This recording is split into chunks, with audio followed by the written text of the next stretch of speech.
আসসালামু আলাইকুম। আমরা এখন একটু বুকের দুধ খাওয়াতে গেলে বিশেষ কন্ডিশনে কিভাবে বাচ্চাটাকে ডিল করব সেটা একটু কথা বলবো। অনেক সময় দেখা যায় যে বাচ্চা মায়ের বুকের দুধ খাচ্ছে, কিন্তু কোনো প্রয়োজনে তাকে বুকের দুধটা ওই মুহূর্তে সেটা একটু বুকের দুধ থেকে তাকে ডিটাচ করতে হবে, সরায় দিতে হবে।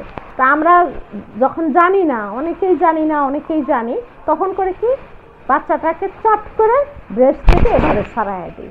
তো এইভাবে সরায় দিলে হয় কি, সে তো অলরেডি এটার সাথে অ্যাটাচ থেকে সে চুষতেছে, তো একটা সাকশন অ্যাকশন কাজ করে এবং ব্রেস্টও সফট। তখন সে হঠাৎ করে সরায় দিলে অনেক সময় নিপুলে ইনজুরি হতে পারে।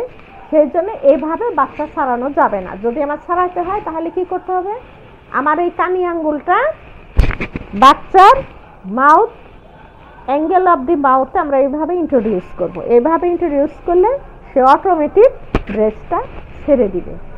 এবং আমরা আরেকটা জিনিস খেয়াল রাখবো, যখনই আমরা বাচ্চা হ্যান্ডেল করব অবশ্যই হাতটা পরিষ্কার করে ধুয়ে বাচ্চাটাকে নিব। কারণ এই যে একটা ইমার্জেন্সি, হয়তো প্রয়োজন হলে আমাকে দুধটা সরাই দিতে হবে, তো আঙ্গুলটা আমি তার মুখের ভিতরে দিলাম। হাতটা যদি পরিষ্কার না থাকে তাহলে এটা আমার ইনফেকশনের সোর্স হিসেবে কাজ করবে।